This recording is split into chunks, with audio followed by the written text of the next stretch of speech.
eu ver um negócio aqui.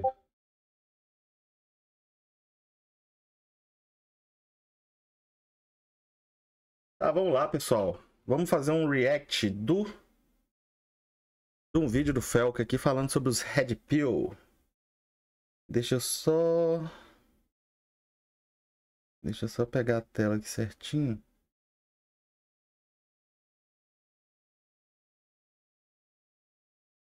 Beleza. Bora lá. Umas outras perguntas aqui. Pode ir, vambora. O microfone Quais tá são os funcionando. efeitos neurológicos do uso contínuo das redes sociais? A pessoa que fica usando muito Instagram, começa a se comparar, começa a ter... Hoje muita gente fala que é uma epidemia. Cara, esse movimento Red Pill, quando eu descobri a primeira vez, era os MGTOW, né? Lá atrás, sei lá, 2018 talvez, não sei. Ou talvez até antes. Era um negócio tão promissor quando eu vi o documentário. Eu vi um documentário americano, era um negócio tão promissor que era sobre luta contra injustiças jurídicas, né? Pessoal que era julgado injustamente, tinha que pagar. Tinha um caso de um cara lá, um americano, que teve que pagar a pensão, senão ia pra cadeia, de um filho que nem era dele. Isso é o que tá no documentário.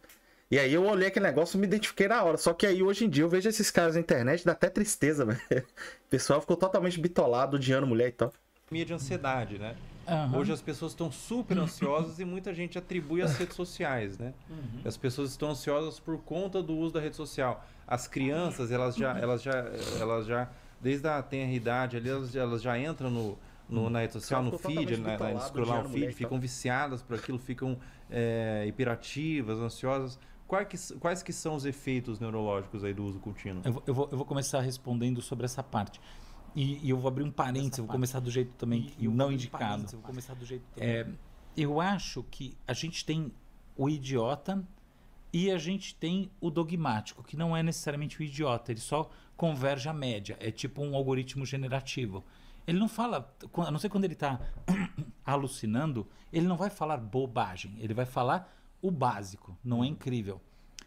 E essa fala, que não é sua, que você está dizendo, tem gente que diz isso, ela é o básico, ela é esse termo médio. Portanto, ela tem esse componente dogmático.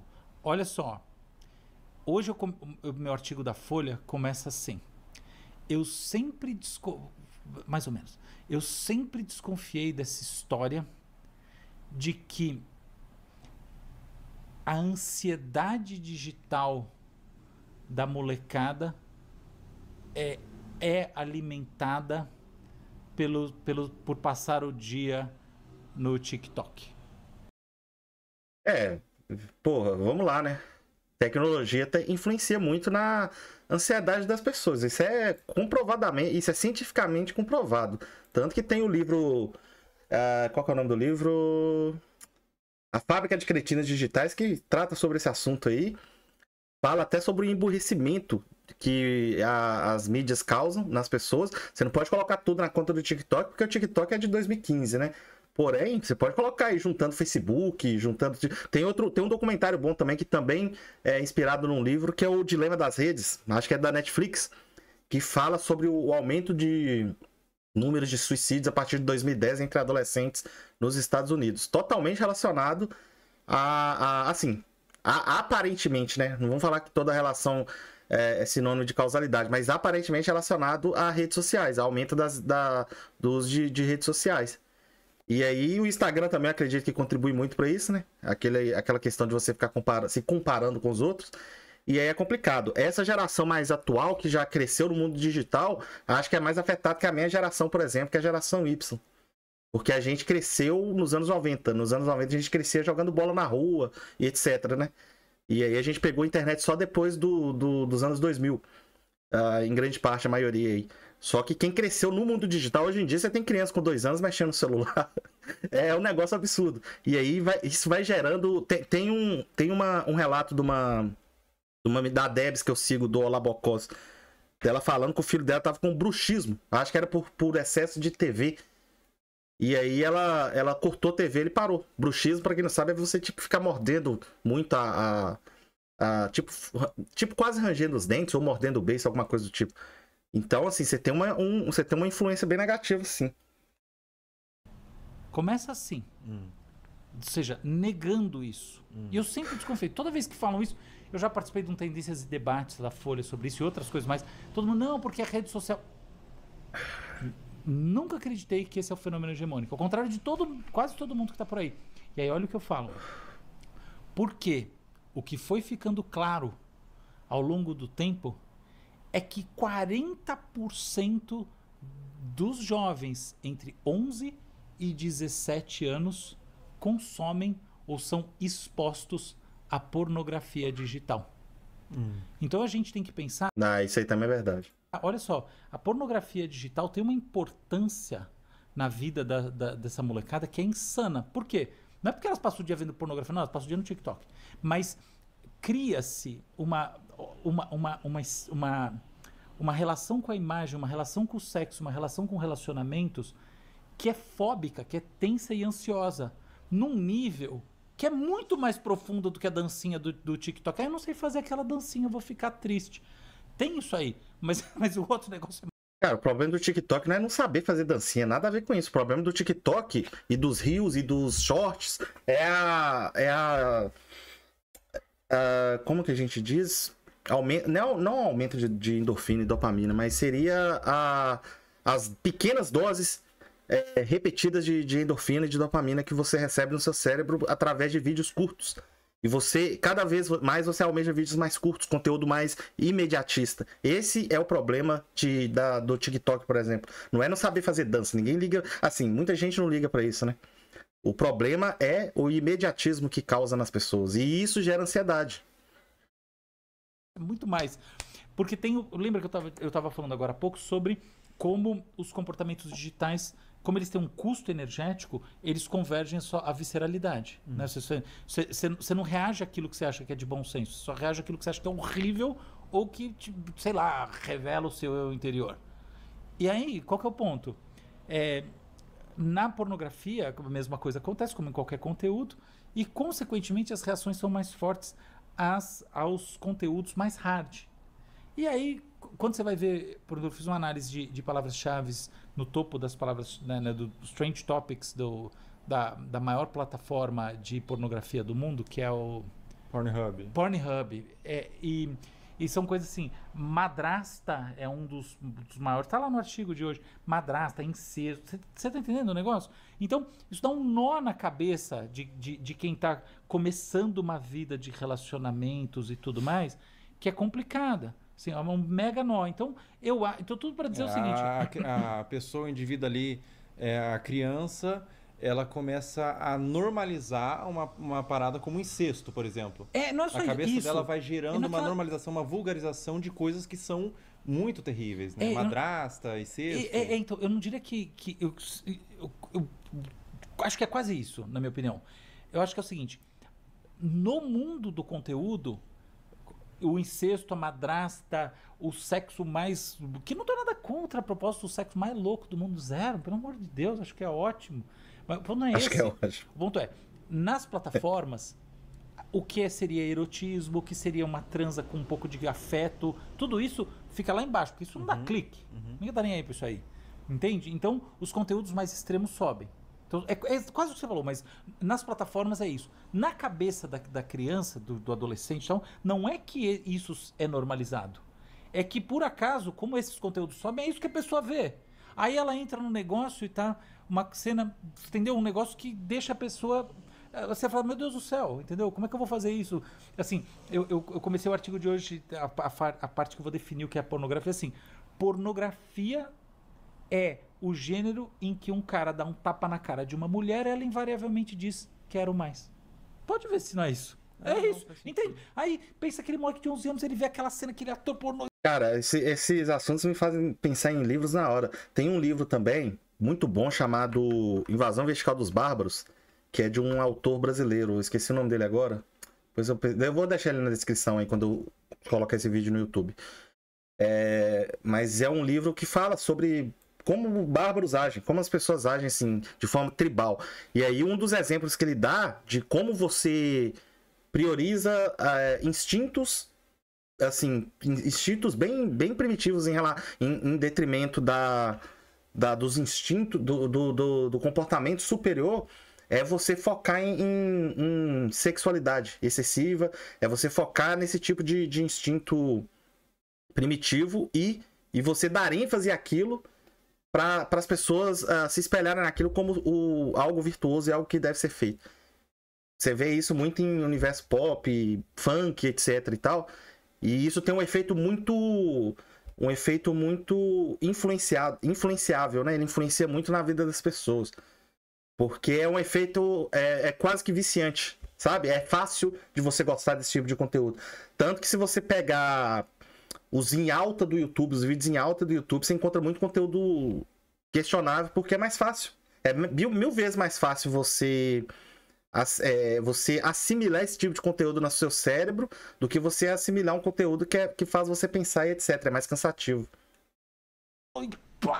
Eu falo uma coisa, deixa eu adiantar a velocidade desse vídeo. Há uma sensação de impotência e uma sensação de que ele precisa ter uma animosidade. Por que tem Red Pill?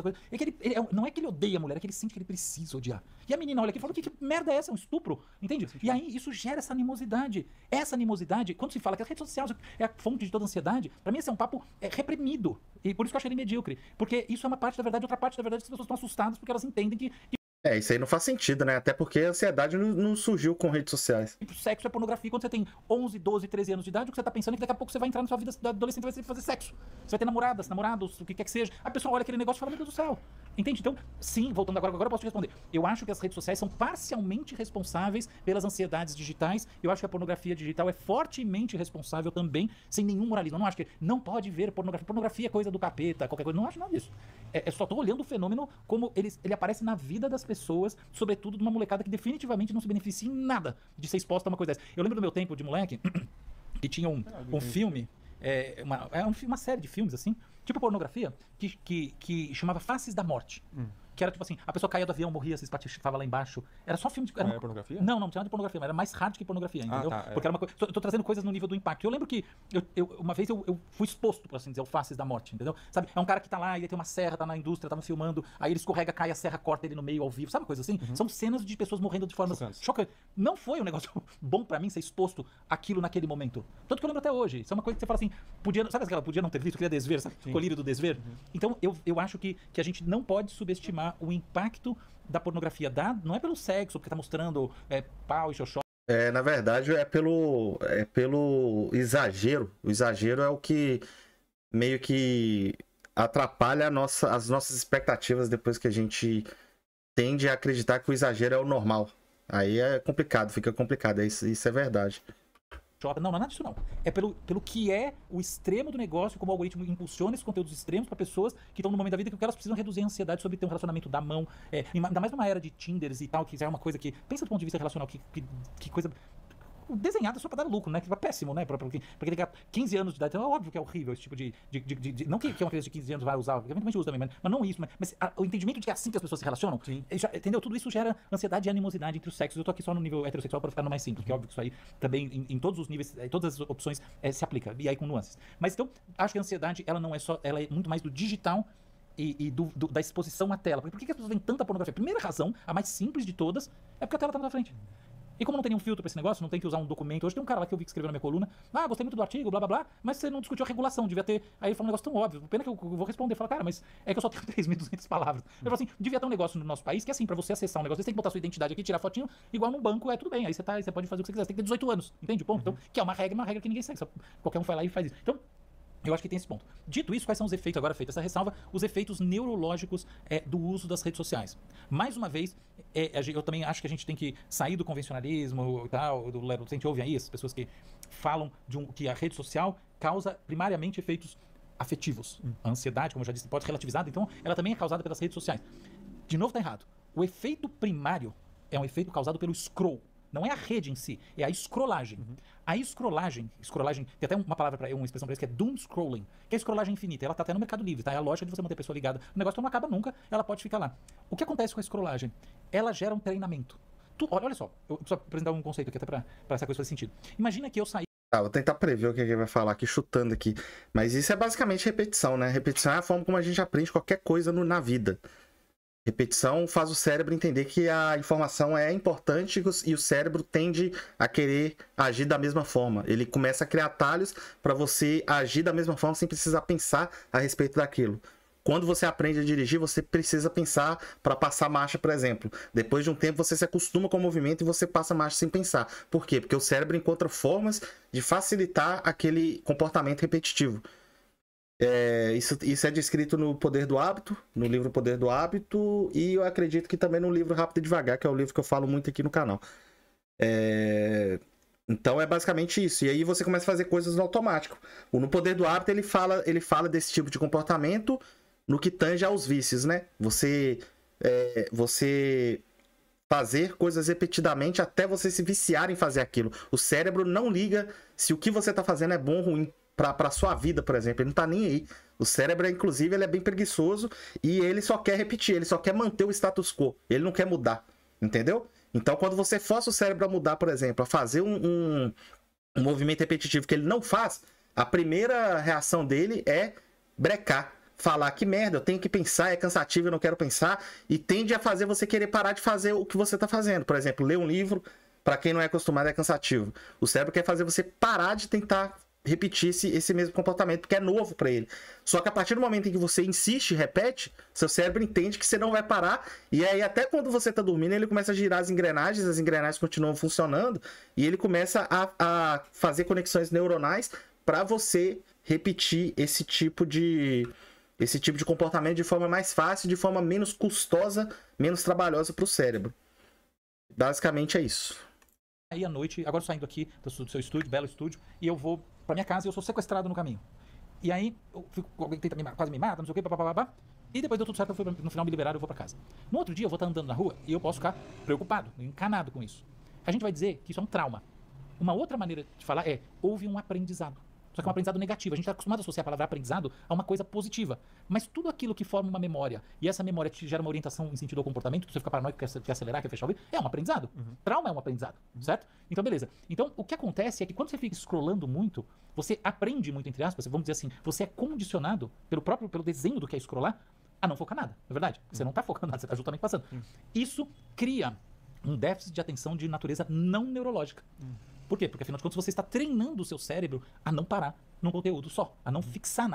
É, mais ou menos o que eu estava querendo dizer. Quando existe uma base neurológica, a base neurológica gera, então, um fenômeno muito mais sério, o seu déficit de atenção de natureza neurológica é amplificado. Quando o seu déficit de atenção não é de natureza neurológica, a princípio, isso não acontece. Porém, o cérebro, ele tem grande plasticidade. E de você ficar fazendo isso o tempo todo, você gera com o tempo cada vez menos capacidade de focar um conteúdo de longo prazo. Por quê? Porque a questão toda desses aprendizados é que existem padrões eletroencefalográficos. Tipo, pensa na energia do cérebro, tá? Então são padrões de ondas. O cérebro funciona com várias frequências, igual harmônicos, igual um piano, tá? Com as suas cordas. E você precisa sustentar altas frequências no córtex pré-frontal para você estar prestando atenção continuada em alguma coisa. E isso cansa. Prestar atenção continuada é um exercício. Isso aí, olha, deixa eu deixar ele terminar o raciocínio dele. Nem qualquer outro. É tipo ver que você tem xadrez, você joga xadrez, você sabe do que eu tô falando. Se você ficar se distraindo no meio do caminho, você apanha no jogo. Basicamente ele fala que o cérebro cansa e tal. Isso aí basicamente é o que muito se fala no livro. Acho que no Poder do Hábito também trata desse assunto. No Rápido e Devagar ele fala de forma mais completa. E é basicamente isso, o cérebro cansa. O cérebro no Poder do Hábito fala sobre isso, assim. Fala sobre isso como ele é chamado no livro de força do autocontrole. Força de vontade, quer dizer, willpower.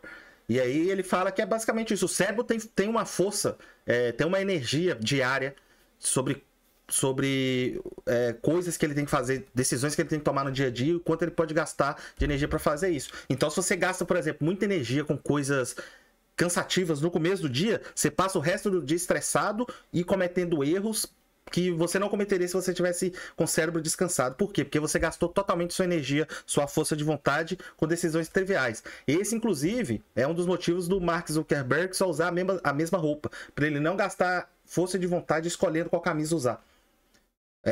Aí ele consegue preservar essa energia para decisões mais importantes. Então é bem interessante esse tipo de conteúdo. No Rápido e Devagar também é tratado sobre isso. Ele fala como o cérebro é preguiçoso, como o cérebro não quer gastar energia. Ele já fez assim, vários experimentos, já comprovou cientificamente que as pessoas não agem de forma racional na maioria dos casos. Como todo mundo gosta de acreditar, eu sou racional. Todo mundo, se você parar para fazer uma alta reflexão, todo mundo gosta de se ver como racional. Só que o ser humano não é 100% racional. O ser humano, ele é mais irracional, emocional, intuitivo do que racional. E por que ele é assim? Porque você agir baseado na intuição, baseado no que você acredita ser verdade, é mais fácil do que você parar e ficar refletindo a respeito de tudo que você tem que fazer. E também pelo fato de você refletir sobre tudo que você tem que fazer, ser cansativo e ser 1000 vezes precisar despender uma energia 1000 vezes maior do que a energia que você tem no dia a dia, entendeu? Imagina se todo dia que você tivesse que dirigir, você tivesse que relembrar como passar marcha. Seria uma situação muito cansativa. Como amarrar o cadastro. Esses exemplos são ditos também no livro. Então, assim, é complicado. Entendeu? Deixa eu pausar aqui rapidinho. Eu pausar aqui rapidinho. Eu vou pegar uns livros aqui. Só acender um cigarro e já volto.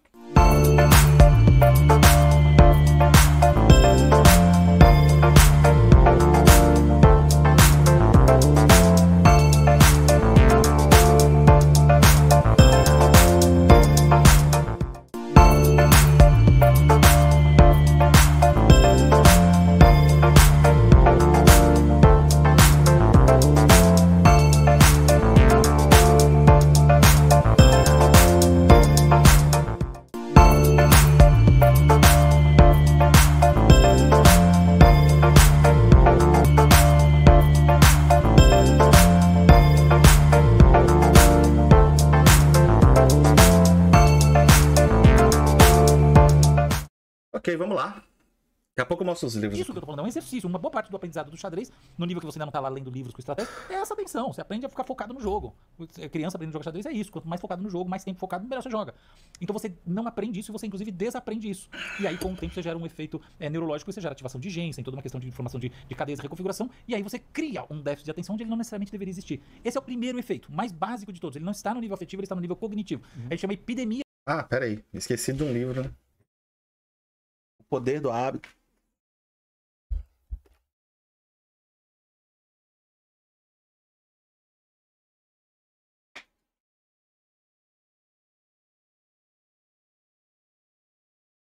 De déficit de atenção hoje em dia, sendo que os déficits de atenção de base neurológica são minoria. Então, você acha? Não é. Você vai que tem um déficit de atenção, toma Ritalina, toma qualquer outra coisa, mas no fundo você vai fazer um eletro, não tem nada naquele cérebro. Hoje em dia todo mundo... Cara, loucura, Ritalina. Quando eu era adolescente, eu gostava muito de ler Super Interessante. Eu assinava Super Interessante. Quer dizer, eu não chegava a assinar, não. Mas eu comprava todo mês, basicamente.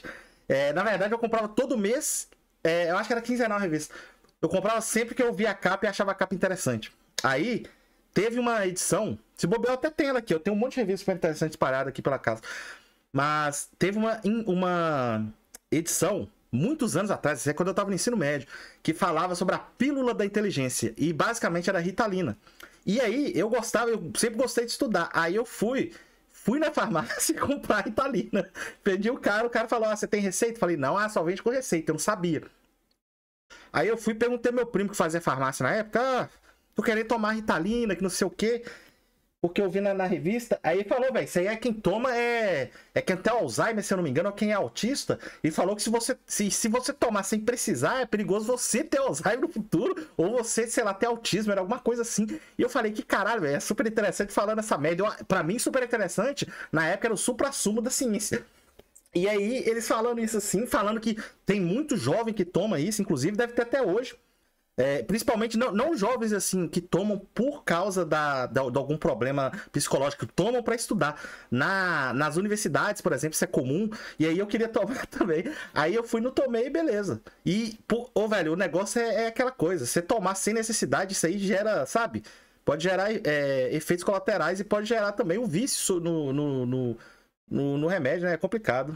Não fala que não é atenção, né? Entendeu? Eu tenho 0. Olha que bom. Não, pelo contrário. Eu cada vez menos. Tinha 0, agora eu tenho menos 1000. Assim, faço o oposto disso. Não começou com esse negócio de que eu vou passar rápido no texto, qualquer coisa eu paro e falo, não vou fazer isso com o meu cérebro, que isso é errado. Deixa, foca o mundo real, daqui a pouco senta com calma. E é isso, mas resumo da ópera.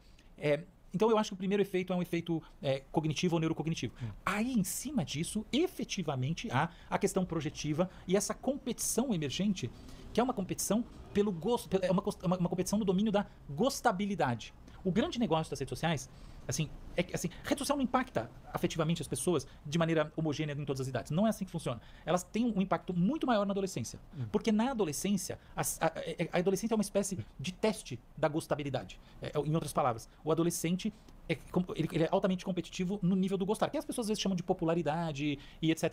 Mas não é. Popularidade é só uma dimensão. Tanto que não é verdade que porque tem uma menina altamente popular as outras querem se matar. Não é verdade. Não é assim que funciona. É a questão do gostar. Então o que acontece? O que dói é aquela pessoa que sente que ela vai lá, põe a coisa na rede dela, com os amigos, é uma rede fechada, tem só 500 pessoas, não é 100 mil. Mas ela sente que aquelas pessoas não gostam dela. É isso. Por quê? Porque a adolescência é um período muito fundamental para mate-seeking, como falam, como se diz em inglês. Ou seja, é um momento de buscar parceiros e parceiras, e não só sexuais, mas amizades da vida. Esse é o momento. Então, o que causa mais ansiedade nas redes também não é a corrida de cliques e tal. É aquele sentimento de que as pessoas não gostam de você, que é expresso, ou elas são indiferentes a você. É isso que corta com uma faca. Na minha opinião, uma das melhores produções desse século é a série Adolescência. Não, inclusive eu ia mencionar, porque muito do que você tá falando eu tava me remetendo na série. Eu assisti esses dias, inclusive. Que legal. Ontem mesmo eu terminei de assistir e, nossa, a cena final é a coisa mais incrível. Série Adolescência é a série nova aí, né? Eu não vi essa série até hoje. Cara, falando na série Adolescência, eu tô lembrando de um vídeo que eu vi de IU. Deixa eu ver se eu acho no YouTube, que é um vídeo engraçadinho. Vamos ver. A série IU, né?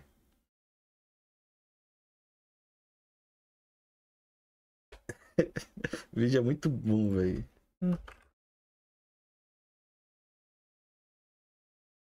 Ó, achei. Ó, deixa eu mostrar pra vocês aqui rapidinho. O vídeo é em inglês, depois eu traduzo pra vocês.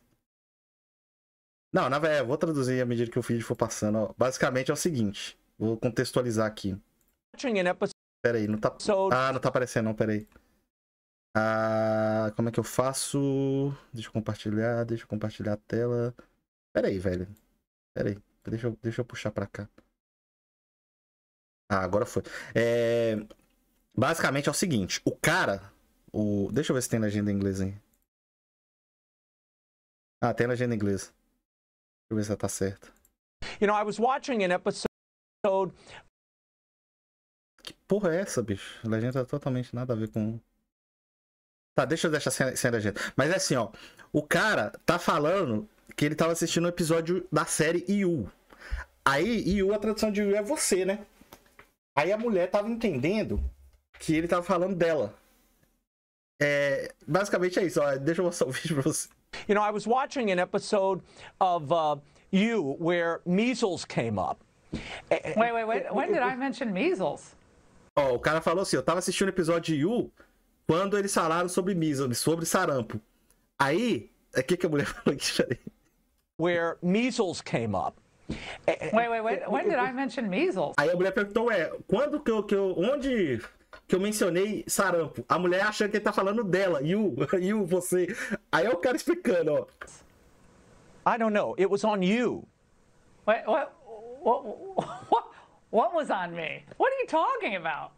Is Raymond even hearing what I'm saying? I never had the measles. Was on you. We never did We never did. O cara falando, it was on you, estava em you. Só que a mulher tá falando, não, foi você. Ela tá entendendo isso, foi você. Aí ela tá falando, não, a gente nunca falou sobre isso. A mulher continua sem entender o que ele tá falando, velho. A measles and vaccine episode. Is this a joke? I don't even know what you're talking about. It was on you. It was on you. I've never had. Aí ele falando, it was on you, ela falando, eu nunca tive sarampo, velho. A mulher é burra demais. Raymond, I've never had measles. What are you talking about? This is stupid. It was an episode of a show, Lord. Agora ele explicou, é um episódio de um show, de uma série. Olha a mulher agora. What's it called? You. A mulher, qual o nome? Ele, You, o nome é You. A mulher é boa demais. You, it's called You. I've never done a show on measles. Aí ela falando, eu nunca fiz uma série sobre sarampo. A mulher não entendeu que o nome do show é You, velho. I just completely give up. We gotta get out. It's a show. Aí a mulher, eu desisto. Called You on Netflix. Aí ele falando, é um show chamado You na Netflix. There's a show called Loring on Netflix. Aí ela falando, tem um show chamado Laura na Netflix, um show com o nome dela. A mulher é burra demais. Netflix. What are you Never talking mind. about? I'm moving on to Adele. Aí ele, velho, deixa pra lá, eu tô seguindo em frente aqui, vamos falar da Adele. A mulher foi burra demais, eu ri demais quando eu vi esse vídeo a primeira vez. Eu, no começo, pela mulher tá perguntando, eu custei entender o que o cara tava querendo dizer também. Só que na hora que o cara chega e fala, é um show, uma série na Netflix. Eu nunca vi a série também. Aí ele falou, é uma série chamada You. Eu fui lembrei, a série, tá falando da série. E a mulher continuou sem entender. E olha que a mulher, o inglês dela ela é nativa. E mesmo assim a mulher não conseguia entender, velho. Pelo amor de Deus. Calma aí, velho. Deixa eu pôr o celular pra carregar aqui. Já vou.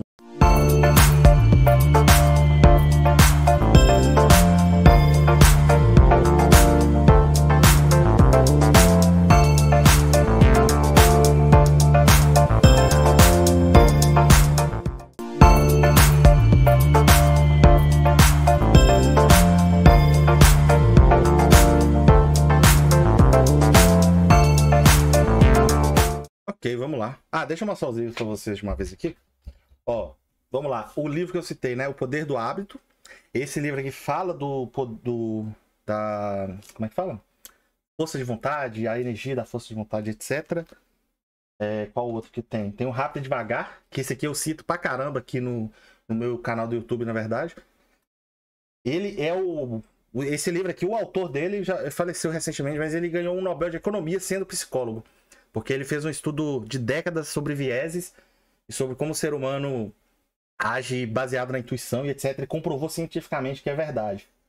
Outro autor que é bom também, que ganhou o Nobel, é esse aqui, ó. É o Richard Thaler, que escreveu o livro Nudge. Nudge, basicamente, é você não forçar as pessoas a fazer algo, mas é você meio que colocar as coisas de tal forma que as pessoas sozinhas são meio que direcionadas a fazer algo que você predeterminou. Sem você forçar elas. Elas escolhem fazer porque elas estão pré-condicionadas a fazer aquilo. É tipo o que eles usam em marketing, por exemplo, sabe? E aí um exemplo que ele deu que eu achei bem bom foi um exemplo da escola no começo do livro, que é sobre você colocar alimentos saudáveis nas cantinas das escolas na altura dos olhos.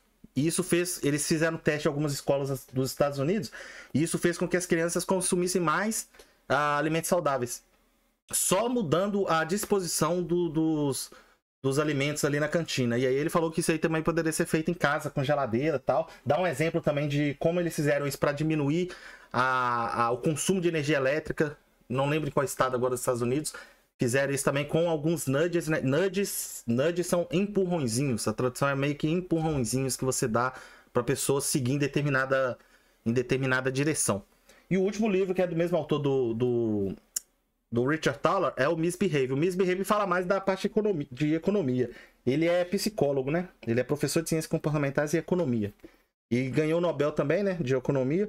O Misbehave fala sobre economia comportamental. A economia comportamental é basicamente a psicologia aplicada à economia. A psicologia comportamental aplicada à economia, que é basicamente o que trata o livro do Daniel Kahneman. Então, se eu fosse indicar um livro só desses 4, eu indicaria o do Daniel Kahneman, porque o do Daniel Kahneman é o precursor de todos esses, e todos esses fazem referência ao livro do Daniel Kahneman. Beleza? Deixa eu só guardar esses livros aqui e já volto aqui rapidinho.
Ok, vamos lá. Pessoal, se você não assistiu Adolescência, assista, é fantástico. E aborda essa série sobre como a pessoa começa a acessar a pornografia, começa a se desenvolver naquele mundo, ele começa a entender o papel, qual que é o papel do homem, qual que é o papel da mulher de forma distorcida. Exatamente. É um conflito, e é um conflito em que o cara tem que ser, ao mesmo tempo, tá me dando spoiler, né, velho? Mega, o Rambo do pornô, mas ele tem que também mostrar agressividade e animosidade em relação à mulher. Não tá dando tanto spoiler. E a mulher sente o contra, fala assim, esse cara quer me humilhar, quer me estuprar, eu tenho que impor meu... E é uma briga criada, uma guerra no sentido não, né, no pior sentido, não, uma guerra mesmo, uma batalha, e é uma batalha criada pra gerar clique. Essa é a batalha mais tóxica que tem no mundo. Ninguém fala assim, não, o negócio é a gente tá junto curtindo prazer. Não, isso aí não dá clique, entendeu? Cadê esses vídeos? Não tem. Cara, isso aí é outra coisa, velho. Tudo que os caras falam aqui me remete ao livro Rápido e Devagar. Tem um capítulo chamado Eventos Ruins nele, que fala que coisas boas não dão clique. O que dá clique é desgraça. O que dá clique é coisa triste, tragédia. Porra, quem não lembra aí do avião do Chapecoense passando um mês direto na televisão? E isso dá clique. Ninguém quer saber se alguém doou 1 milhão pra caridade. Todo mundo quer saber do cara que roubou 1 milhão, pô. E aí se você tem esse tipo de comportamento na sociedade, o que você acha que a mídia vai passar? Vai passar notícia boa ou notícia ruim? E se você consome demais notícias ruins, a tendência é de você ver o mundo cada vez mais como um copo meio vazio. Então é por isso que você não pode ficar muito interligado e conectado, porque a tendência é de você sempre consumir mais conteúdo negativo em comparação aos conteúdos positivos na internet, por exemplo. É a mesma coisa. Conteúdo que choca é mais chamativo do que conteúdo que não choca. Vai estar lá, tem lá, sei lá, na página 30 deve ter esse daí, entendeu? Esse é o problema do negócio. Mas faz parênteses, em adolescência, assim, a cena...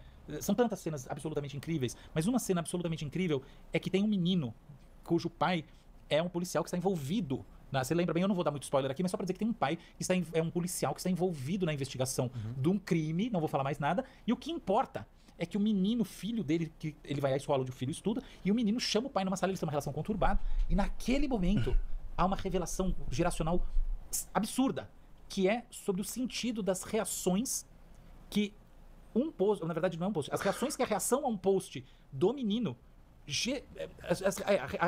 Então, há uma menina que reage a um post do menino, aparentemente de uma maneira que o policial entende que é positiva, até afetiva. Eu vou pular isso aqui porque tá dando spoiler demais. Foi fabricado por uma mídia pouco intelectualizada que acha que esse é o problema principal, porque ele é um problema. Ele só é o problema mais fácil de enunciar. O mais verdadeiro não é.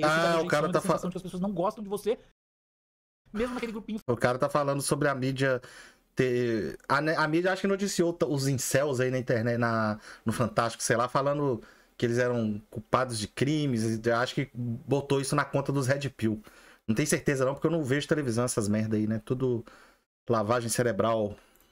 Fechado de 300. Esse é o grande problema. Faz todo sentido, cara. Todo sentido. Essa série ela fala muito sobre o movimento Red Pill, né? Ela fala sobre o Andrew Tate ali, que começou o Red Pill nos Estados Unidos, tudo mais, como que funciona essa cultura. O que você acha do movimento Red Pill? Qual que é a sua opinião sobre? Começando no juízo moral, é um dos movimentos mais deletérios, mais negativos para a sociedade global que existem.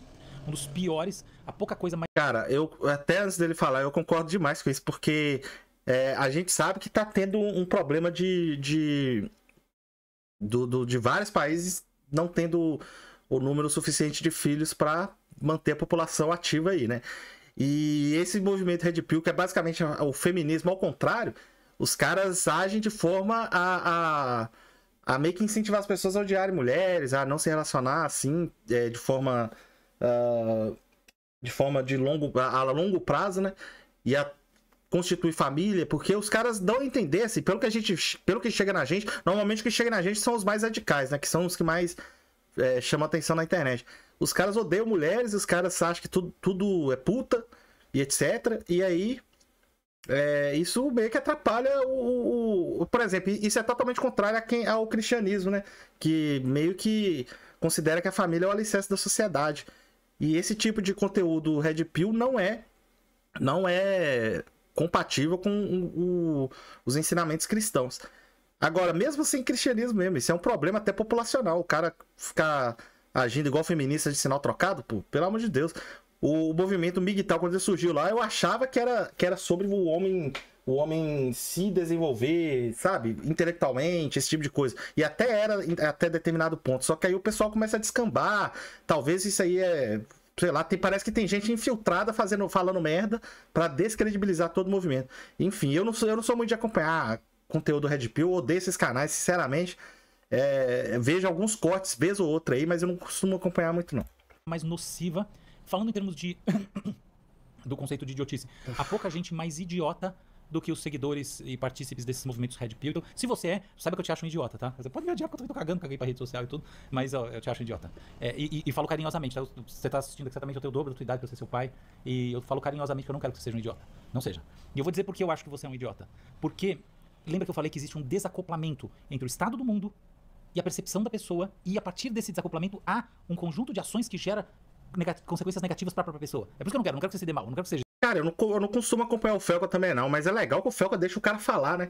Hoje em dia o que incomoda pra caralho em podcast é que igual naquele do Vilela lá, Vilela fica interrompendo o cara a todo momento, não deixa o cara formar uma linha de raciocínio. Esse idiota. E eu vou dizer qual é o desacoplamento. A premissa do movimento Red Pill é que existe uma animosidade essencialista que emerge por si só do mundo, ontológica, entre homens e mulheres. Essa premissa é falsa. A premissa é idiotice.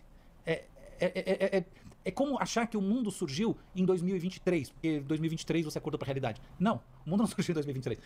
A história dos relacionamentos entre homens e mulheres é a história da nossa espécie. Já passou por muitos movimentos diferentes. Muitos movimentos. O que a gente vive hoje é muito diferente do que a gente vivia na década de 90. Que é muito diferente do que se vivia na década de 70. Que é muito diferente do que se vivia na década de 40. Então, é assumir que o mundo, que os conceitos e as relações não têm historicidade, só que elas têm. Então não seja idiota. Vai entender que, na verdade, esse ponteiro da animosidade e do menino e da menina, do azul, um é azul, precisa ir de azul, a outra de cor de rosa. Entenda que a história dos relacionamentos, ela vai fazendo assim como um limpador de para-brisa de um lado para o outro. E esse é simplesmente um movimento oscilante para um lado, no ponto mais extremo. Mas não é verdade. Existem N formas de constituir relacionamentos muito menos tensos, com muito menos necessidade de afirmação de um suposto, de um masculino ferido, frágil, que precisa se afirmar através desse tipo de violência, que no fundo é castrada, entendeu? Que é no fundo coisa de que óbvio, por isso que assim, Red Pills sejam, parece que Red Pills e Incel são opostos, mas é claro que não, todo Red Pill na base é um castrado por excelência, no sentido assim, é um sujeito que se sente impotente, porque se você não se sente impotente, por que raios? É porque ficou preto. Se você não se sente completamente impotente, que raios que você odeia tanto mulher? Claro, você pode. Tem o outro lado que assim, não, são gays enrustidos e tal. Mas eu não acho, tá? Porque eu acho que gays enrustidos hoje em dia não odeiam mulheres. Não, isso já foi superado, tá? Então não é esse o ponto. Então é esse sentimento dessa castração, e é por isso que a pessoa tem a agressividade, e aí não sei o quê. Então, pra começar, a tese de que as coisas precisam ser assim é uma má tese, porque não é verdade. E em cima disso que tá o ponto mais sério, que é o seguinte: uma vez que você assume que seja assim, sua vida fica pior. Esse é o problema. O problema dos Red Pills é que a vida deles é uma merda. Porque se você se relaciona com alguém que no fundo você acha que é uma espécie de oposto, que existe uma tensão, você nunca vai conseguir se relacionar tão bem. Você pode achar que você vai, não, porque eu pego não, você pega que se você fosse pegar um gado, entendeu? Você não vai ser amado, entendeu? É difícil ser amado assim. Eu sei o que é ser amado, é bom. Eu nunca vi um Red Pill amado.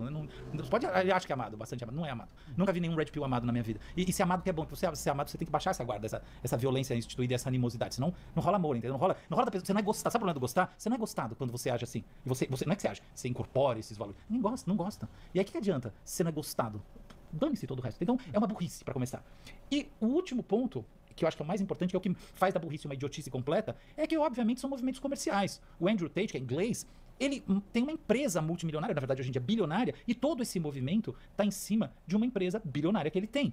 As pessoas não sabem, mas está na minha coluna hoje da Folha, que é outro caso curioso, que todos os sites pornográficos, exceto um, inclusive esse que falou Pornhub, são de um único fundo de investimento, que se chama Ethical Fund, qualquer outra coisa. Ethical. Percebe? O cara tá tirando sarro ou é cortina de fumaça? Talvez as duas coisas ao mesmo tempo, entendeu? Tira sarro da gente que sabe e a cortina de fumaça pra quem não sabe. Então, esses movimentos todos são a mesma coisa. E eles ganham outras conotações. Muitos deles agora têm conotações religiosas. Tem acho que é Legendários, não é o nome? Que é aquele negócio. Gente, sério, tem um cara que fica de 4, o outro sobe em cima das costas. Isso aí, no meu tempo, era chamar viadagem, tá? Isso aí no meu tempo chamava viadagem. Não chama mais porque não pode falar isso. É puta de uma viadagem, não tem problema viadagem. Eu acho que eu tenho zero questão, acho que é ótimo. Mas entende, pra que uma viadagem assim reprimida, uma coisa dessas? Sendo que é pra pagar, é uma coisa que a gente tem que assumir de uma vez os valores que estão em jogo, as questões que estão sendo sentidas e baixar a guarda.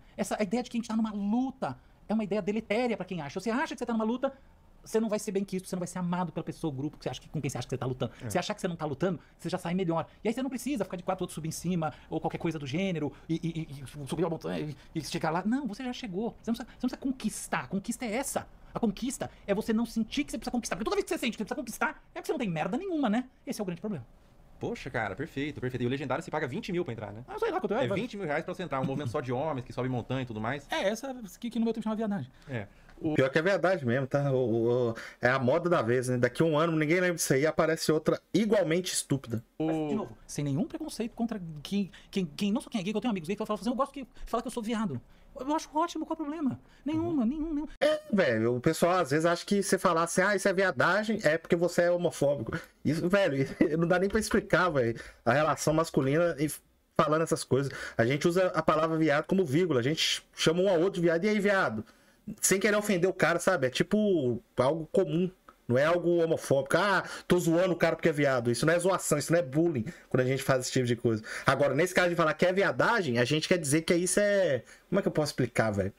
Eu não consigo explicar isso, mas é tipo assim, isso é papo de sei lá, de gente, sei lá, descolado da realidade. Não que um viado seja descolado da realidade, mas é tipo como se fosse uma gíria. Não, e também não tem problema ser viado enrustido. Tem até um quadro muito engraçado do Louis C.K.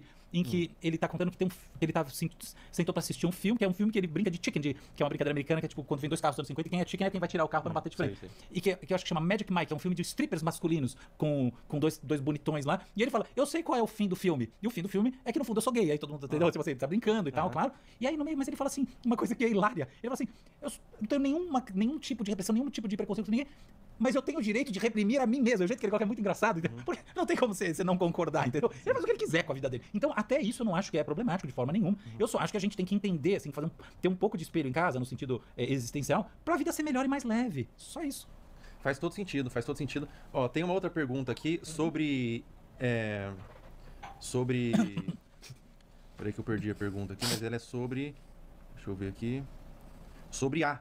IA, que é um dos assuntos que você domina. Você acho que você fez sobre IA você fez uma tese, né? Tem, então várias teses. Um monte de paper, um monte de coisa. Onde estão os maiores riscos da IA? Porque a gente vê hoje, a IA está cada vez mais se aperfeiçoando em todos os sentidos, né? Sim. Em absolutamente todos os sentidos, porque ela fica se nutrindo, se autonutrindo ali de conhecimento, se desenvolvendo em velocidade absurda, né? Mas quais que são os maiores riscos da IA? E uma outra pergunta que eu queria fazer em seguida é: existe a possibilidade da IA acabar com o mundo? O maior risco da IA está no desenvolvimento de armas autônomas. Não é da IA ganhar consciência, atravessar o oceano, morder meu pé. Não.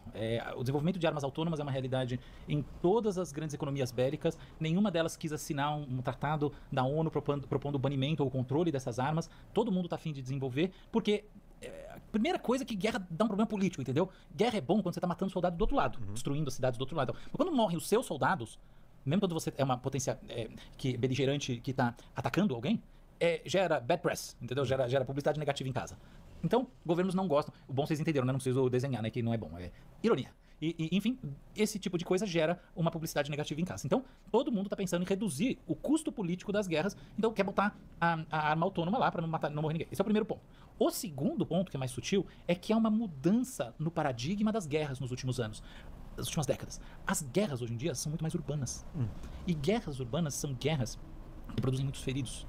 Guerra urbana é foda, cara. Porque guerra urbana é aquela coisa assim, o cara tá atrás dessa parede com um revólver, entendeu? O outro tá ali, aí dá um tiro de metralhadora, aí você corre, aí o cara toma um tiro, aí começa a resgatar. Aí o cara sai se arrastando, pingando sangue, entra na casa de uma pessoa, tem que ter uma voz, se agarra na mulher, cada um tiro, mata.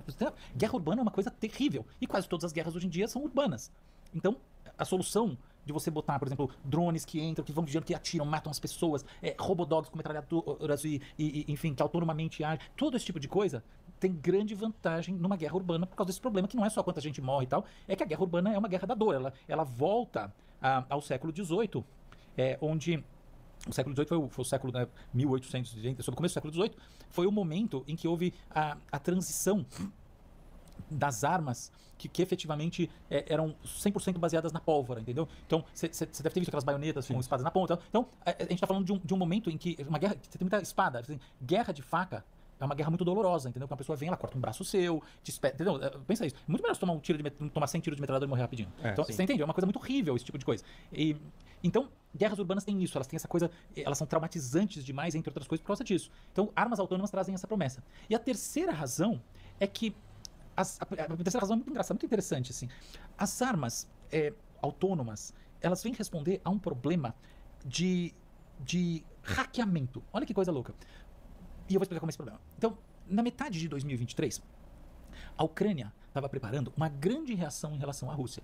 Todo mundo estava falando que essa reação ucraniana e tudo mais. E a reação começou um pouco atrasada. Na verdade, ela estava sendo gestada já em maio e tal, e no meio do ano de 2023 ela estava totalmente para começar, ela foi atrasando, mas uma hora ela começou. E a primeira parte de 2024 foi toda tomada pela suposta reação ucraniana. O que aconteceu durante a reação ucraniana? Aconteceu que a Ucrânia perdeu o território e não ganhou. Ela começou ganhando um pouco, mas ela se deu mal.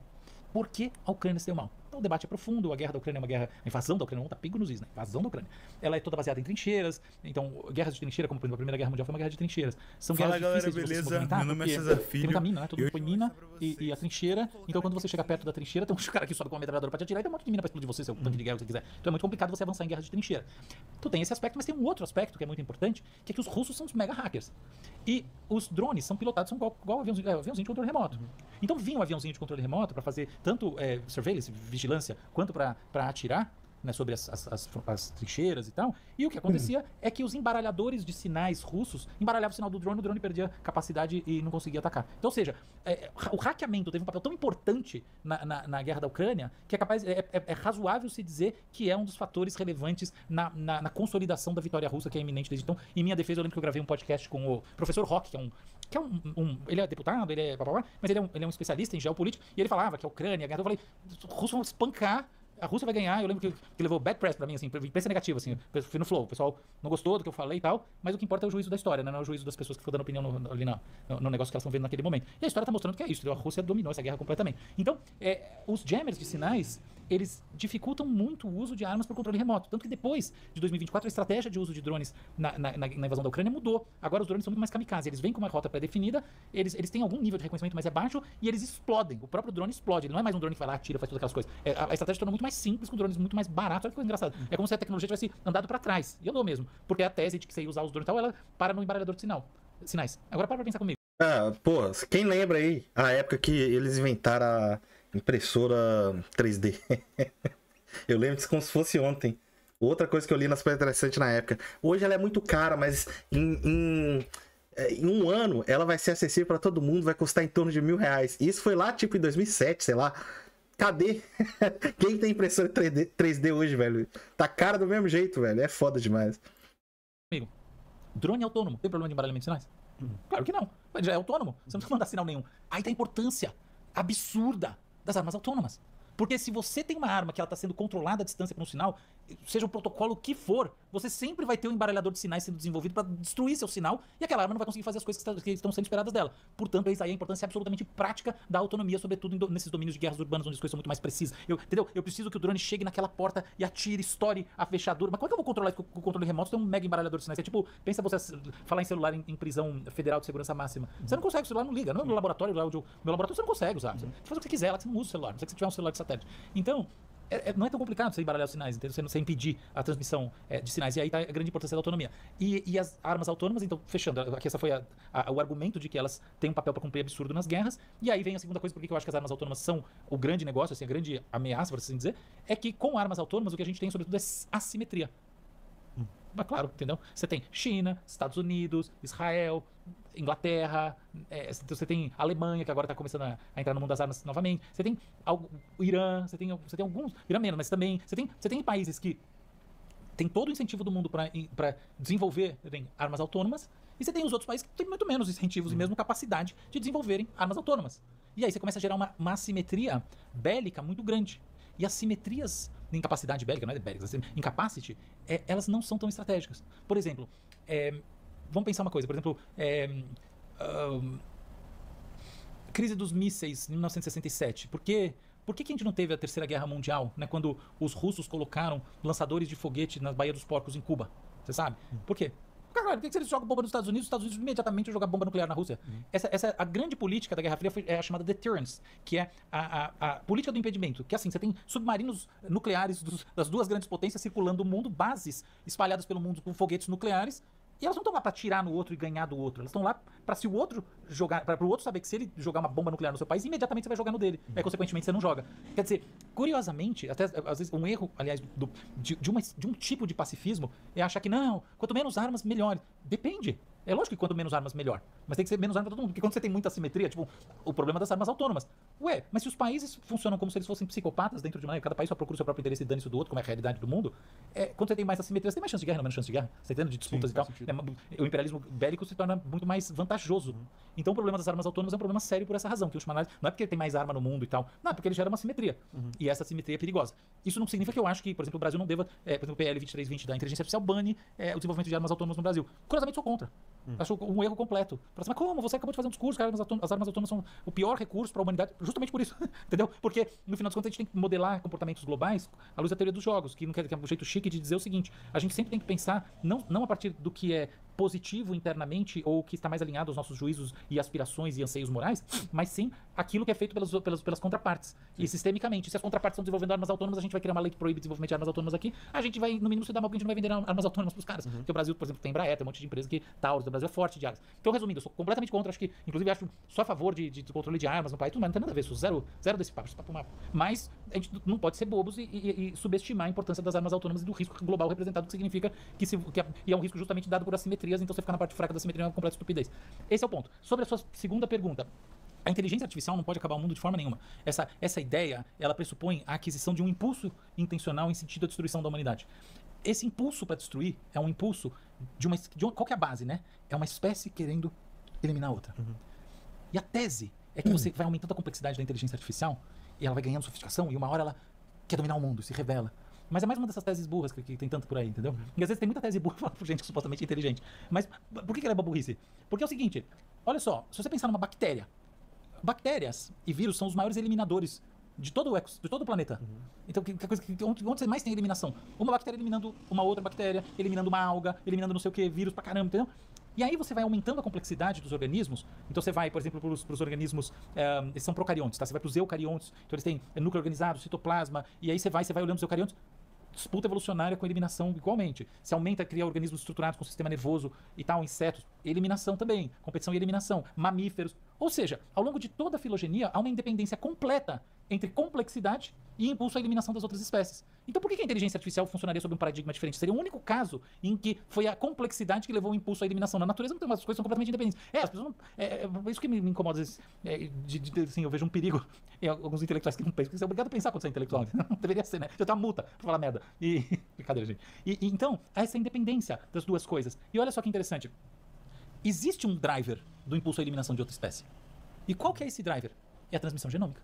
Veja, o fenótipo, ele é como um invólucro transitório para o genoma que corta através das gerações como se ele fosse um ser atemporal. Todo mundo quer buscar a imortalidade e tal, ou eu quero sobreviver para além do meu corpo. Pô, se você tem filho, já sobreviveu, e não é por uma questão simbólica. É porque, por mais que a gente tenha consciência e tudo mais, a gente é só vetor de transmissão. Isso é verdade. Tem um livro bom também, que é o Gene Egoísta, né? Do Richard Dawkins. Eu li em 2015, quando eu comprei o Origem das Espécies do Darwin, que fala basicamente isso aí, que a gente, porra, só da gente ter filho a gente já sobrevive, né? Os genes sobrevivem. E os genes são um negócio absurdo. Por exemplo, tem genes que só ativam, por exemplo, o lado, por assim dizer, cancerígeno dele depois dos 40 anos. Por quê? Porque aí já deu tempo da pessoa, do ser humano, se relacionar, ter filhos e passar o gene pra frente, que é o gene cancerígeno. É muito louco isso aí, cara. De uma coisa que ela... É como se ela infestasse a gente com um programa, na maneira como o Richard Dawkins coloca muito bem, e esse programa faz a gente querer fazer coisas, entre elas proteger a nossa vida, etc, para transmitir esse genoma. E quando você transmite gene, todos os seres que fazem transmissão genômica, ou RNA como vírus, que são, por definição, tudo que é vida, vai atacar, vai criar recursos para eliminação de uma espécie competitiva quando essa espécie ameaça eliminar essa própria espécie. Entende? Então, como é que a gente faz para ter uma... mas eu quero ter uma inteligência artificial que vai acabar com a humanidade. Eu tô louco para ter isso. Ótimo. Mas então você não tem que simplesmente aumentar a complexidade do cérebro, da inteligência artificial, da rede neural. O que você tem que fazer é criar uma inteligência artificial que se replique e que tenha um impulso à replicação que é como o do genoma. Em outras palavras, tem que inventar a vida. E ainda mais artificial. Natural. Faz todo sentido. Sim, todo sim. sentido. Eu sei. Bom, sei. finalizando já, porque já são 11 Soberbo, hein? horas, né? As perguntas do chat, Podemos fazer? Tá, mas eu tinha uma pergunta antes pra fazer, que muda completamente de assunto, né? Tá ótimo. A gente fala um pouco sobre neurociência, né? Porque o suicídio é uma das... Cara, neurociência é um assunto muito interessante, sabe? Eu não conheço o canal do Felco, será que é por isso que o canal dele fez sucesso e tá na boca do povo ultimamente? Neurociência é um assunto muito interessante, velho. coisas mais antinaturais que o ser humano é capaz de realizar, na minha concepção, porque toda a vida é planejada para sobrevivência. E mesmo assim, a emoção da pessoa, a mente da pessoa pode estar trabalhando de uma forma para ela... Eu me inscrevi no canal dele aqui, não sei se você é inscrito. Por qualquer motivo que seja. O que você diria para alguém que está pensando em se matar? Deixa eu colocar... Uau! Deixa eu deixar personalizado. Se a gente está falando da sua audiência que está escutando e está pensando nesse tema, a fala é óbvia. Vale a pena você procurar um psiquiatra imediatamente. Porque tem muita gente que pensa em se matar, não se mata, e depois, anos à frente, olha para aquilo e fala: meu Deus, que cagada que eu ia fazer, como tá bom aqui. Você fala: mas minha vida era um inferno, eu tava em depressão há 5 anos, mas não tô mais. Então, a coisa mais fundamental é você buscar um psiquiatra rapidamente, porque eu não vou discutir se tem vida depois da morte, tá? Ou qualquer coisa do gênero, eu sei lá. Quem sou eu pra saber, né? Mas eu sei que outra vida igual essa daqui, por definição, não tem como você ter. Então, talvez não seja uma boa ideia. Não necessariamente não é, mas é sugestivo que não seja. Entende? Ponto. Não seja idiota. Nesse sentido de assumir uma coisa que você, a posteriori, poderia olhar e falar: nossa, foi a pior decisão que eu poderia ter. E como a gente vê muitas vezes essa pior decisão que eu poderia ter? Em pessoas, através do relato de pessoas que tentaram se suicidar e deu errado. Porque muitas vezes pessoas tentam se suicidar e dá errado, e isso deixa sequelas grandes. Na verdade, todas as vezes deixa sequelas. Porque as sequelas também são do ponto de vista da relação consigo mesmo, consigo mesma. Poxa, eu fui capaz de fazer uma coisa que... Então, até a tentativa de suicídio, ela é uma má ideia, assim, em geral. Então eu acho que se esse tipo de impulso vem à tona, é fundamental você buscar uma ajuda médica rapidamente. E aí? Cara, eu não entendo muito sobre depressão, não, mas pelo pouco que eu sei do assunto, eu acredito que é algum... como é que fala emotional imbalance em português? Seria tipo desbalanço, não sei se é essa palavra em português, mas é algum desbalanço, não é emotional, não. Chemical imbalance. Desbalanceamento químico no cérebro que faz a pessoa ter esse tipo de doença, né? E aí, eu já tentei muitas vezes me imaginar no lugar do depressivo, porque por muitos anos eu acreditava que depressão era sobre as escolhas de vida da pessoa em vez de acreditar que era em relação a algum desequilíbrio químico, né? Acho que imbalance seria desequilíbrio em português. E aí, depois de um tempo, eu comecei a perceber que não, que isso é desequilíbrio químico mesmo, e que é doença, e aí não teria como eu me colocar no lugar das pessoas, porque eu nunca passei por isso. Então, se fosse questão de comportamental, questão de escolha do que você pode, do que você gosta de consumir ou não, aí daria pra eu tentar me colocar no lugar da pessoa. Agora, sendo descontrole, desequilíbrio emocional, desequilíbrio químico que eu não passei, é um pouco difícil de falar o que a pessoa pode ou não fazer, porque eu, sinceramente, não faço nem ideia. O máximo que eu poderia falar é a mesma coisa que o cara falou aqui, de procurar psiquiatra, né? E aí é aquela coisa, eu acredito que o cara depressivo enxerga as coisas de forma mais pessimista, provavelmente. E como eu disse anteriormente, né, aquela questão de repetição, você aprende através da repetição. Isso aí eu já até conversei com algumas pessoas quando a gente estava debatendo sobre pessimismo, otimismo e tal. Se você pensar demais em coisas ruins, a tendência do seu cérebro se acostumar a pensar em coisas ruins. E aí você vai viciar em pensar em coisas ruins e o fundo do poço fica cada vez mais fundo. Da mesma forma que se você pensar em coisas boas também, em excesso também não é muito bom, não. Nem otimismo exagerado e nem pessimismo. Porque você vicia em enxergar tudo cor-de-rosa se você vê tudo de forma otimista. Só que a gente pende pros dois lados da balança, né? Às vezes a gente é pessimista, às vezes a gente é otimista. O que eu gosto de fazer para não me perder em nenhum dos lados é basicamente me entreter. Por exemplo, uma vez que eu cheguei o mais próximo de depressão foi quando eu li o livro do Stephen Hawking, Uma Breve História do Tempo. Muitos anos atrás, vai fazer uns 10 anos isso. E aí eu vi ele falando sobre o tamanho do universo e como o planeta Terra é menor que um grão de areia na praia, cara. Aí eu comecei a imaginar, porra, a gente não é nada. Tudo que a gente fizer aqui sabe? É muito pequeno proporcionalmente dizendo, né? Em comparação ao universo.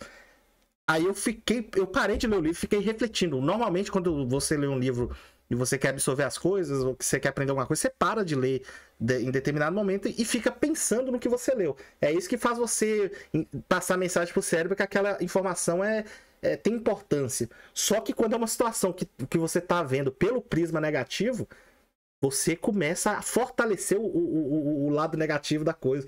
E aí eu tava nessa neura de pensar que, nossa, a gente é inútil, a gente é nada. E fiquei triste pra um caralho, velho, no dia que eu fiz isso. Aí, o que eu fiz pra parar de pensar nessas coisas? Eu simplesmente parei de ler o livro no momento e fui assistir um seriado, alguma coisa assim. Eu normalmente faço isso. Aí eu tenho muita facilidade em desligar o cérebro pra um assunto que eu não quero pensar. Tem gente que tem mais dificuldade. Aí eu fiz isso. Aí depois, no outro dia, eu voltei a ler o livro normal e nunca mais pensei nisso, entendeu? E aí, pra algumas pessoas é fácil, pra algumas pessoas é difícil. É basicamente isso que eu faço, me entreter e parar de pensar demais nisso. Porque pensar em excesso em qualquer coisa pode ser a melhor coisa possível, cara. Pensar em excesso em qualquer coisa. O cérebro... Cara, eu tenho muito conteúdo que eu tenho que falar aqui no canal, muito vídeo que eu tenho que fazer, mas basicamente é o seguinte, quando você pensa demais em um tipo de assunto, qualquer assunto, positivo ou negativo, e você começa a refletir sobre o assunto, você, por exemplo, eu li alguma coisa num livro, aí eu tô refletindo sobre... A reflexão que eu tô fazendo não é baseada mais no livro. Muita coisa que vai surgir ali das reflexões que eu tô fazendo são baseadas em vieses que eu tenho na minha cabeça, em achismos. Só que o cérebro tende a fortalecer a ideia e te vender a ideia de que tudo que você tá pensando é verdade. E aí você começa a criar conjecturas na sua cabeça, coisas que são boas ou ruins em excesso, e acreditar que aquelas coisas são verdadeiras. Por isso que você não pode se perder demais em pensamentos, porque você se desconecta da realidade e começa a viajar na maionese, basicamente. Você começa a se perder, acreditar que você tá certo, que o mundo tá errado, e seu cérebro fortalece essa ideia que você tá certo. Por que o cérebro faz isso? Porque, como eu disse anteriormente, o cérebro é preguiçoso. Ele não quer que você pense numa ideia e comece a questionar a própria ideia, porque se você questionar a sua própria ideia, você vai fazer seu cérebro gastar energia para raciocinar. E o cérebro não quer fazer isso. O cérebro quer se manter no que o Daniel Kahneman chama de conforto cognitivo. Sabe? Ficar parado sem pensar. Então é um negócio bem complicado, mas é um negócio bem interessante, como eu disse para vocês. Neurociência é tudo de bom. Isso, assim, direto no psiquiatra. Não vai fazer qualquer outra coisa. Eu acho que o acompanhamento psicológico é super importante. Então, não, mas você deve procurar um psiquiatra, porque essa é uma questão que, do ponto de vista epistemológico, dos campos do conhecimento, ela é uma questão que está no domínio da vida, do biológico, da preservação da homeostase do corpo. E muitas vezes esse impulso ele emerge de desbalanços neuroquímicos que produzem uma angústia, uma dor e uma perda de vitalidade tão grandes que dão a sensação de que vale a pena fazer qualquer coisa para interrompê-los. Então, antes de você achar que você precisa fazer essa coisa, testa uma abordagem pró-vida, que o que as estatísticas mostram é que em 100% dos casos, simplesmente, você vai dizer que essa foi a melhor opção para você. Dito isso, eu sou 100% a favor da possibilidade das pessoas fazerem o que é chamado de suicídio assistido. O sujeito tem uma doença incurável ou não está mais a fim de viver. E aí decide ir e morrer. É muito diferente de você ter uma dor, que você sabe, eu tenho 27 anos, uma mega depressão, minha vida tá uma merda, eu quero me suicidar. Essa em geral é uma má ideia. Mas tem muita gente que tem um câncer terminal, ou que tem uma doença neurodegenerativa num nível muito avançado, tem 80 anos de idade e tá a fim de morrer. Eu não acho que isso deveria ser crime no Brasil. Há uma tendência mundial de descriminalizar o suicídio assistido. Eu acho que ela é muito sadia. Muita gente que tem grana vai fazer isso na Suíça, vai fazer isso onde for. Personalidades importantes já fizeram suicídio assistido. Personalidades que não tinham nenhum indício de qualquer doença psiquiátrica, qualquer coisa do gênero. Eu não acho que Deus vai mandar para o inferno, até porque eu também nem sei se existe Deus, mas se existisse, eu acho que seria um contrassenso imaginar que isso é uma interrupção da vida no sentido mais... que isso é exatamente, isso é o que seria considerado, isso é a interrupção suicida da vida, entendido nas escrituras. Não, isso aqui é uma outra coisa. As pessoas vivem até 80, 90, 100 anos de idade hoje em dia, 110 anos de idade às vezes hoje em dia, é uma outra coisa, e talvez não faça tanta diferença você morrer com 102 anos ou 107 anos e você está todo ferrado e tal, e você já cumpriu uma missão. Eu não acho que não vejo nada de moral, eu falei isso aqui brincando, mas assim, não vejo nada de moralmente recriminável, e eu acho que seria um grande avanço humanitário que o Brasil trouxesse essa discussão, não sobre uma chave moralista, careta, dogmática, porque a minha religião não deixa, a sua religião não deixa. não precisa fazer. Mas eu acho que tem muita gente que optaria por fazer isso, como a gente vê em países em que o suicídio assistido é permitido, que é uma coisa, lembrando, que precisa acontecer nessas condições. Não é pra... Você precisa de uma autorização judicial, não é uma coisa que você vai lá, eu só tenho 27 anos, eu quero... Não. É uma coisa, eu tenho 95 anos, um câncer avançado e com metástase, eu tenho filhos, netos, um legado, não tenho problema, não importa. Chegou o meu momento, eu não preciso fazer assim com ele, passar mais um ano fazendo assim, esticando esse chiclete, eu posso simplesmente deixá-lo sair da minha boca e já era. Então essa é a minha visão sobre o suicídio. Maravilha. Beleza. Gente, eu vou parar esse vídeo aqui só para baixar ele e editar para upar no YouTube. Daqui a pouco eu tô voltando aí. Beleza? Até a próxima. Daqui a pouco, né?